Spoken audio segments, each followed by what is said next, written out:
Aquí estamos dándole la bienvenida. ¿Cómo están todos? Por supuesto, un placer gigantesco saber que nos eligen con más prevención. Es igual a más salud. Muy buenas tardes, ¿cómo están? Buenas tardes, muy contentos todos, Contentos, ¿no? Gran sí. equipo, aquí estamos en pleno 22 de julio. 22 ya, de julio, ¿no? estamos Programa llegando. número 93. Qué poquito que falta para el 100, ¿eh?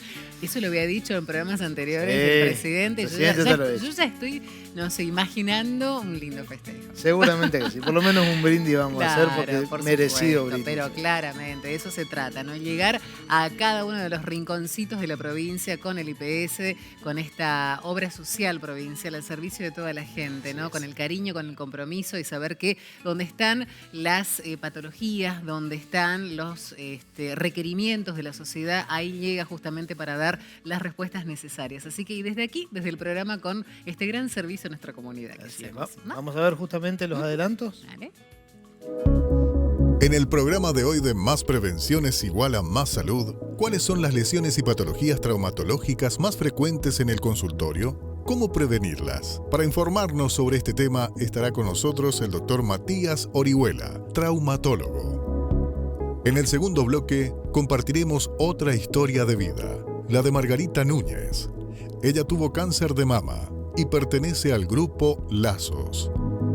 Y en el tercer bloque, sabremos cómo funciona y qué prestaciones se cubren desde la Auditoría de Prestaciones del IPS de Posadas. Nos visita la directora del sector, doctora Guadalupe Ojeda. Quédate acá, en Más Prevención es igual a Más Salud.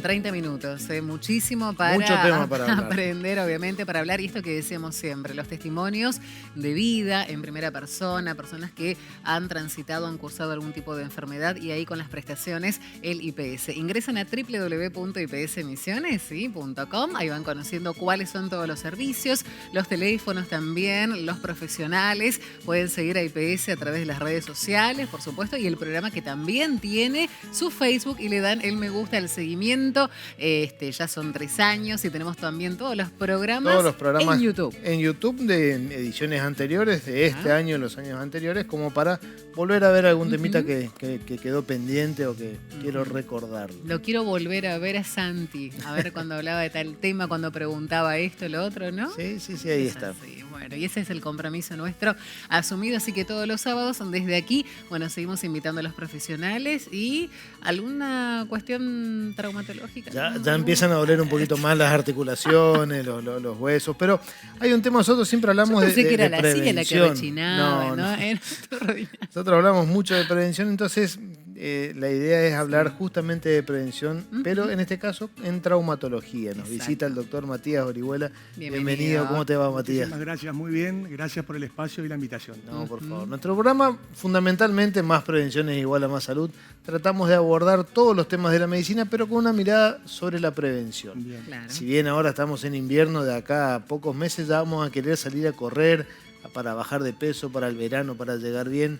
¿Cómo empezamos a prevenir esas lesiones que nos pueden aparecer? Bien, siempre en el consultorio me parece muy importante el mensaje que le da uno como traumatólogo y médico al paciente de tener ciertas cosas claras, de tratar de prevenir y de llegar lo mejor posible al deporte o a la actividad que realice. Por eso hay ciertas indicaciones o ciertas sugerencias que son importantes a tener en cuenta. Por supuesto, siempre hablamos de tener claro de un buen descanso, tener claro de una buena alimentación, una correcta alimentación, pero también de no olvidarnos de mantener un peso adecuado. Es decir, tratar de llegar a esa actividad o lo que realice de la mejor manera. Es decir, que la sobreexigencia y la sobrecarga a nivel articular sea lo menos posible y sufra de esa manera lo menos posible. Entonces, peso es un tema muy importante a tener, llegar de la mejor manera. Por otro lado, siempre tener presente una tonicidad o un fortalecimiento muscular adecuado en el cual nos pueda permitir realizar la actividad o la sobreexigencia o la sobrecarga a nivel muscular y a nivel articular sin tener consecuencias, sin tener las lesiones. Son muy frecuentes, bueno, en mi caso yo trabajo tanto en el ambiente público como en el ambiente privado, y en el cual las lesiones deportivas o las lesiones laborales son muy frecuentes quizás por una falta de preparación, una previa que no fue bien realizada. Y por último, también que no me quiero olvidar de lo que son los trabajos de elongación y de elasticidad muscular. Es decir, llegar de forma completa, llegar con una estructura, con una tonicidad muscular, sin olvidarnos de los criterios de elongación, sin olvidarnos también de actividades que nos mantengan en eje al cuerpo. Es decir, como trabajos de propiocepción, como trabajos de equilibrio. Habrán visto por ahí a los jugadores de fútbol o de básquet o de diferentes actividades haciendo muchos trabajos de equilibrio, por lo cual eso es lo que permite es prevenir lesiones y que la descarga en nuestro organismo, en nuestro cuerpo, sea igualitaria. Y muchas veces, ¿no? Decimos, es, no sé, tarea imposible, misión imposible tocarnos la punta de los pies con la mano. No, yo ahora sentado.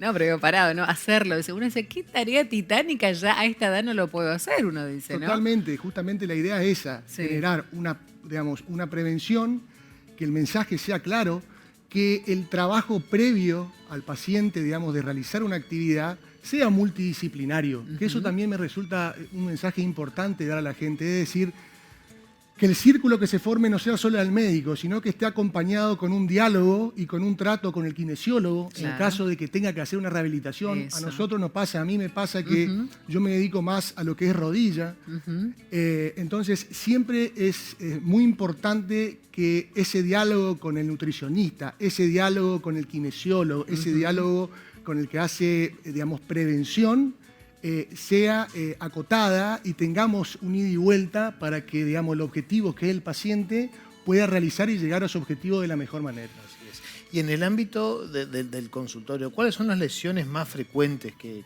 solés ver? Bien, bueno, a nivel general, por ahí está bueno dividirlos en lo que son lesiones agudas y lesiones crónicas. Es decir, lesiones agudas me refiero a lesiones recientes, como por ejemplo lo que vemos mucho en el consultorio, son los famosos esguinces de tobillo, esguince de rodilla, esguince de muñeca.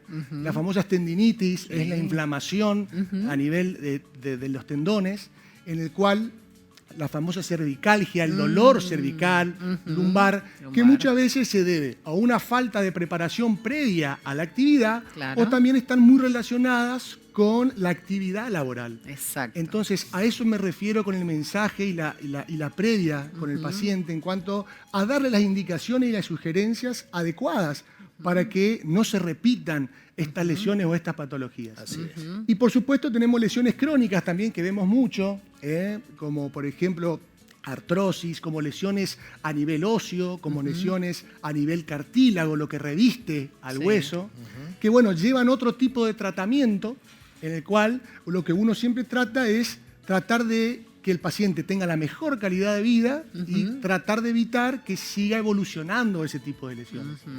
Por supuesto, ¿escoliosis, por ejemplo, ve mucho? Sí, se ve mucho, no es tan frecuente quizás como estas patologías o estas lesiones que vimos, pero se refleja la escoliosis en el consultorio. Pero, por ejemplo, si es a temprana edad, entre niños y adolescentes, ¿se puede corregir antes de llegar a tratamientos más masivos? Es el objetivo. Por eso también la importancia de un buen interrogatorio, no dejarse estar, sino consultar con el médico. Después de un buen interrogatorio, hacer un buen diagnóstico con imágenes, así siempre digo, sabemos el nombre y el apellido de esa lesión, y después una rehabilitación correcta. Muchas veces el tratamiento, trato de que sea lo más conservador posible, sin tener que pasar por alguna intervención, pero bueno, hay veces que son indicaciones quirúrgicas, vuelvo a repetir, por ahí un ejemplo como de la rodilla, es inestabilidades de rodilla, bloqueos articulares, sinovitis, inflamaciones a repetición. Entonces, siempre nuestro objetivo es tratar de llegar antes. Entonces, por eso el mensaje de consultar al traumatólogo, consultar con su médico cuando hay una molestia o un dolor. Bien, nombraste entre las patologías crónicas la artrosis, seguramente debe ser una de las patologías más frecuentes en las personas de edad. ¿Qué recomendaciones podrías dar para que esas personas eviten llegar a esa edad con esa patología que a veces es absolutamente invalidante? O sea, hay personas que no pueden doblar la rodilla, no se pueden levantar, que llevan muchas veces, debe ser una de las principales causas de reemplazo de cadera. Sí. Hay que operar y sacar esa articulación y poner una prótesis. Correcto. Entonces, para no llegar a esa situación, ¿cuáles son las recomendaciones que podríamos dar? Bueno, esto que decís, Santiago, se refleja en esto que hablábamos de consultar tarde. Lo vemos mucho en deportistas que fueron profesionales o deportistas que tienen una demanda física o que tuvieron una demanda física muy agresiva quizás, que por no consultar llegamos a un estadio de la artrosis, de la articulación, con un desgaste o con un proceso degenerativo muy evolucionado. Bien. Con respecto a la prevención, un poquito de lo que hablamos recién, tratar de mantenerse en un peso adecuado, en el cual la sobrecarga y la sobreexigencia y la articulación sufra lo menos posible. Claro. Porque recordemos que en la artrosis empiezan a disminuir los espacios en las articulaciones, empieza ya por el proceso que significa la artrosis, que está muy relacionada quizás también con la edad, se empieza a generar un poquito menos lubricación del líquido sinovial, empieza a tener más fricción, empieza a tener más roce de articulación con articulación, y todo eso va generando dolor hasta la impotencia funcional. Entonces, el peso es un factor fundamental dentro del concepto de conservador, de un tratamiento conservador. Segundo, lo que hablamos, la tonicidad muscular. Tenemos que lograr que la estructura, generar un sostén, una estructura muscular que contenga a esa articulación que tiene un desgaste. ¿Sí? Hay tratamientos médicos en cuanto a analgésico, también hay tratamiento médico de vitaminas como para darle un fortalecimiento a ese hueso, ese cartílago desgastado, y como vos lo nombraste, también tenemos un tratamiento quirúrgico, como por ejemplo el reemplazo articular. Pero la idea y el concepto es ese. En caso de molestia y dolor es consultar y mantenerse activo y constante. Exacto. Ese sería el mensaje por ahí para dar. El no quedarse, el mantenerse constante. Por ahí también el concepto de, uno habla de fortalecimiento muscular y el paciente entiende cómo generar músculo grande. Claro. Que no es el concepto, sino es mantenerte con una tonicidad adecuada, que te dé esa estructura que está faltando. Y bueno, y es un camino que por ahí el diálogo y el trabajo multidisciplinario me resulta fundamental. Así es. Bueno, Martín, muchísimas gracias. Muy, muy completa la explicación. Seguramente vamos a seguir charlando después de otras patologías traumatológicas en otra oportunidad. Muchísimas gracias. Fue un gusto. Gracias, igualmente, doctor. Bueno, hacemos la pausa y volvemos que hay más. Así es.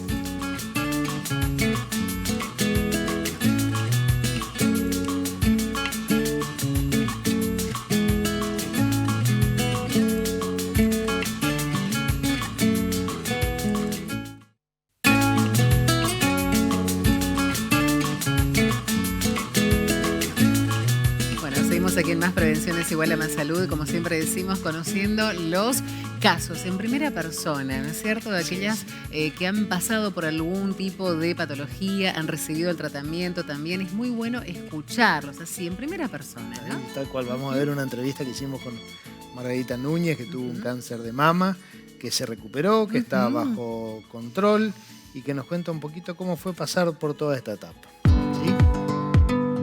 ¿Tuviste algún síntoma? Nada. ¿Molestia? O sea, no. ¿por qué vos vas a...? Los controles. ¿Controles de el control periódico que nos hacemos con la chequera mujer, que es donde sale esto, BIRRAS-3, que significa malignidad. Y que ahí aprendí que no es que yo lo lea y diga que está todo bien, tengo que ir al médico y que vea esto. Esto significa malignidad de febrero del 2011. No le di la importancia. Cuando fui en agosto, acompañando a mi madre a su ginecólogo, le enseñé esto y me dijo, no, esto lo vio Pereira, él es mastólogo y se encarga de mamas. Entonces, me hacen una nueva mamografía y observa en la cámara, a través de la pantalla, vemos, y él lo dice, señora, me dice en ese momento, esto cambió la medida, está creciendo. No es la medida que aparece acá en el de febrero, está creciendo, pero tiene buen aspecto, un fibroadenoma. En la mama se llama fibroadenoma, lo que en el vientre nosotros tenemos fibroma. Fibroadenoma en la mama izquierda, me dice, está creciendo, tiene buen aspecto, buen color, es benigno. Y se veía el color como amarillento. Y yo siempre Inclusive cuando me sacaron, yo le dije al doctor, parece la ubre. Y él me contestó, ¿y la ubre de dónde sale? Yo digo, ¿cómo me voy a entregar? Yo que toda la vida fui una luchadora, lloré muchísimo. Ahí volví al doctor Pereira, nunca me voy a olvidar de ese día que yo le llevo, él ya sabía el resultado. Y a partir de ahí empieza un tratamiento. A partir de ahí empezó todo. Y él ahí, tengo una carpeta, me hizo esto. Y ahí me explicó dónde estaba el tumor y cómo se iba infiltrando. Acá él me explicó todo, yo no entendía nada. Me explicaba todo lo que iban a hacer. Y me acuerdo que él habló, porque acá dice, mastectomía o permanente. Yo no entendía lo que era permanente ni mastectomía.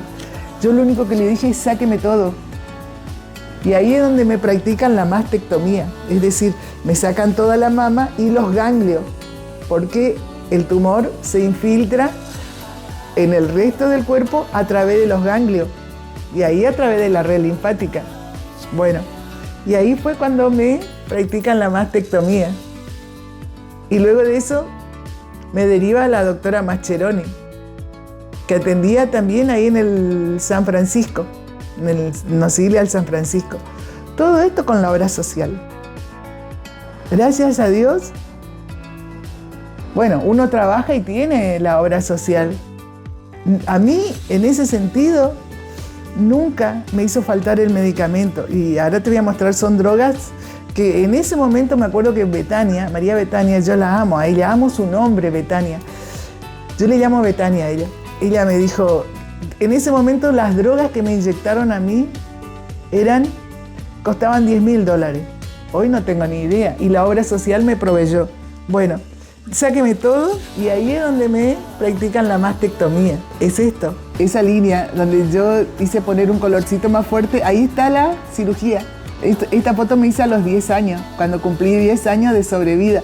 En realidad yo no llamo sobrevida, sino uno es resiliente, uno tiene que ser resiliente, porque la vida no es fácil. Todos los días nosotros salimos a luchar. Bueno, terminé la quimio, estaba bien, o sea que no había remisión, no había crecimiento. Estaba como un estadio tranquilo, en paz. No había presencia de ninguna célula maligna. Entonces me hicieron una nueva toma de muestras que se mandó a Santa Fe y no recuerdo, yo sé que llevé al Borati y había que esperar ese resultado para saber qué iba a tomar después. Bueno, de ahí 5 años de un medicamento oncológico que por 5 años nomás se toma. Y a los 5 años me hicieron de vuelta todos los estudios y dentro de mi patología los resultados son normales. No puede ser igual que al de una mujer que no tuvo cáncer. Claro. Dentro de mi patología todos los resultados son normales. Y cada 6 meses los controles. Cada 6 meses los controles. ¿Eso es permanente? Permanente. ¿Al día de hoy vos controlás cada 6 meses? Ahora una vez por año. ¿Una? Claro, porque ya cumplí los 10 años. Pero yo hasta el año 10, yo me hacía cada 6 meses. Y gracias a Dios, y no sé, gracias a Dios, porque la obra social siempre me respondió. El hospital también me hacía muy bien los estudios y mis médicos, que eran Mascheroni y Pereira, que siempre me controlaron, los resultados estaban bien. Y estaban bien porque mirá, acá estoy contando mi historia. El cáncer es una palabra sustantivo. No tiene mucho peso. Y yo creo que fue mi fe, mis ganas de seguir viviendo, porque amo la vida. Y los médicos que tuve, porque los médicos también son seres humanos como nosotros y también son sensibles. Y los médicos que tenemos en el IPS son de excelencia. Excelencia inclusive es muy poco para denominarle. Yo tengo que hablar de Sandra Cabral, que es mi médica clínica. María Betania Mascheroni, mi oncóloga, el doctor Pereira. También tuve psicóloga porque María Betania me dijo, para empezar el tratamiento, 3 cosas. Primero, la psicóloga. Segundo, la nutricionista, porque te tiene que enseñar a comer y en el hospital hay nutricionista y la obra social tiene nutricionista. ¿Cómo tenés que comer para que la quimio no te golpee tanto? Es dura la quimio. No sé cómo es la radio porque nunca lo hice, pero la quimio sí es dura. Pero uno le tiene que ayudar con la alimentación. Y tercero, mi tratamiento, me dijo ella. Y yo seguí los 3 pasos. Es decir, sigan los pasos de su médica, su médico. Porque nadie mejor que ellos para aconsejarte. Y entregarle a Dios tu paquete, que Él se encargue, que te ayude a seguir adelante. Pero hoy el hospital te brinda todo. Si no tenés obra social, no te asustes. Acércate al hospital, pero no dejes de ir al hospital entonces. Acércate al ALCE, hacete socia del ALCE, aunque no tengas. Yo a muchas compañeras de la Escuela 3 le pedí que se hicieran socias porque el ALCE necesita de ese fondo. Ese fondo ayuda a las mujeres que no tienen obra social y paga los estudios que necesitan hacerse. Otra doctora también que agradezco que Dios me puso en mi camino es la doctora Méndez de Predigma. Entonces, tenía todo a mano, no podía entregarme, tenía que sí o sí seguir luchando.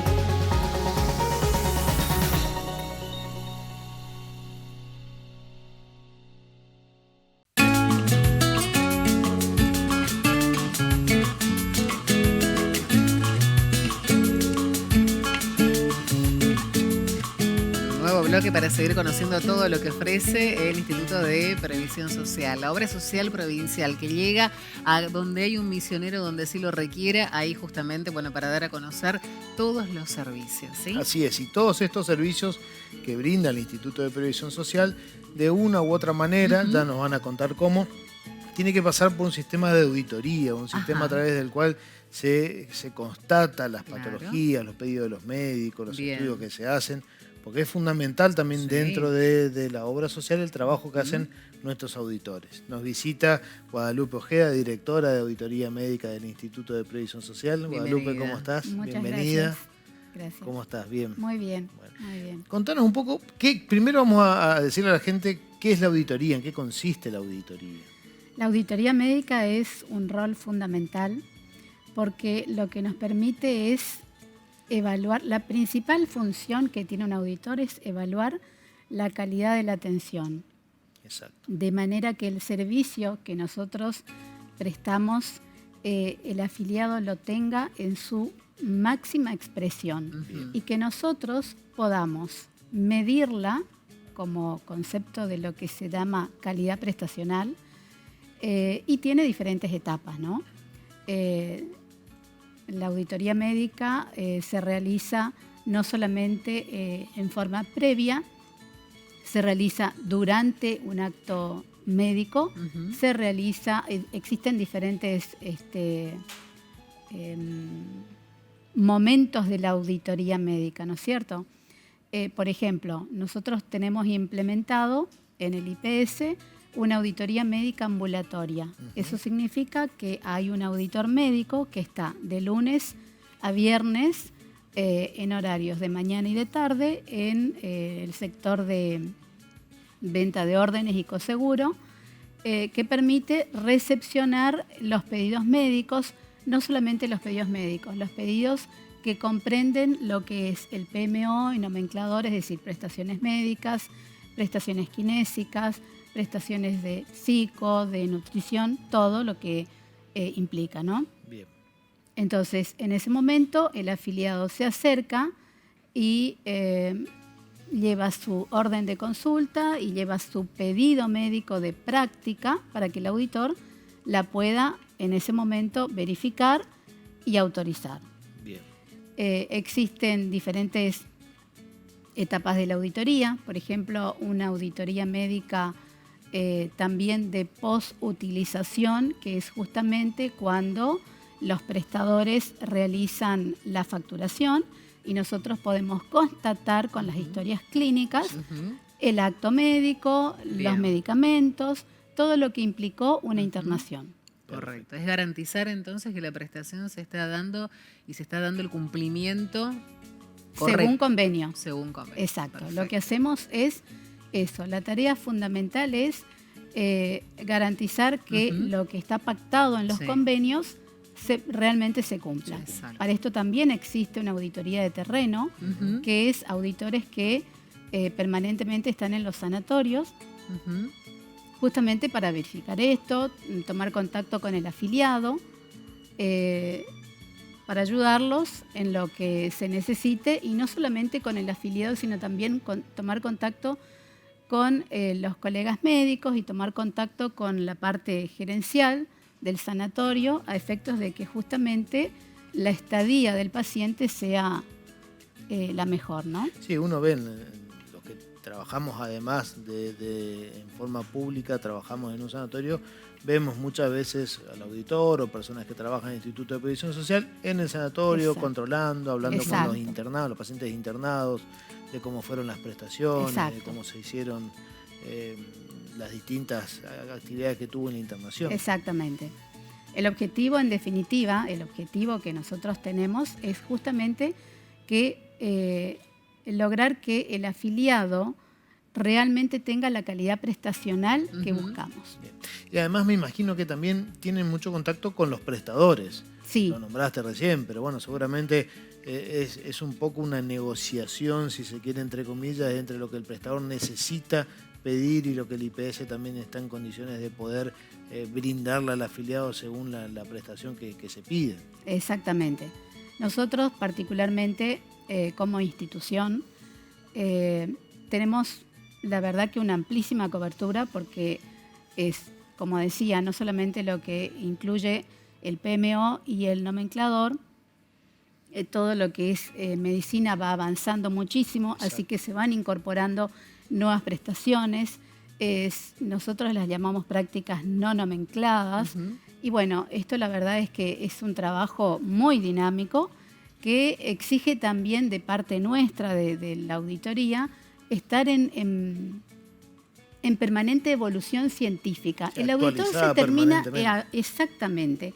El auditor finalmente se termina transformando en una especie de formador, digamos, de lo que es la medicina basada en la evidencia, y es estar actualizado permanentemente. Así es, y no solamente con cuestiones científicas médicas, sino también con cuestiones relacionadas a la parte económica, a las prestaciones, a los costos. Legal, aspectos legales, técnicos, exactamente. Y es una especialidad dentro de la medicina muy amplia que cubre realmente un montón de actividades. Exactamente así. Bueno, Guadalupe, gracias por visitarnos y por contarnos un poquito de qué se trata esta área tan importante del Instituto de Previsión muy amables. Social. Sin dudas, a través del programa hacemos esto, ¿no? Visibilizar todo lo que hace el Instituto de Previsión Social para ustedes. Pausa y volvemos.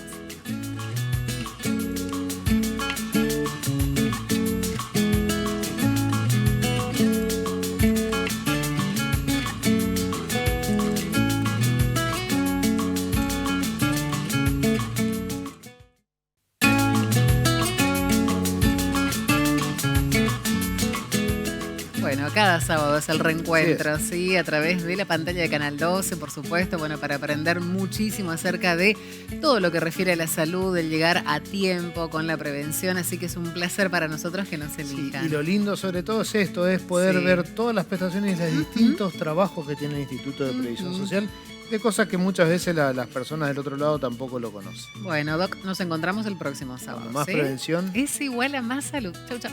Chau, gracias.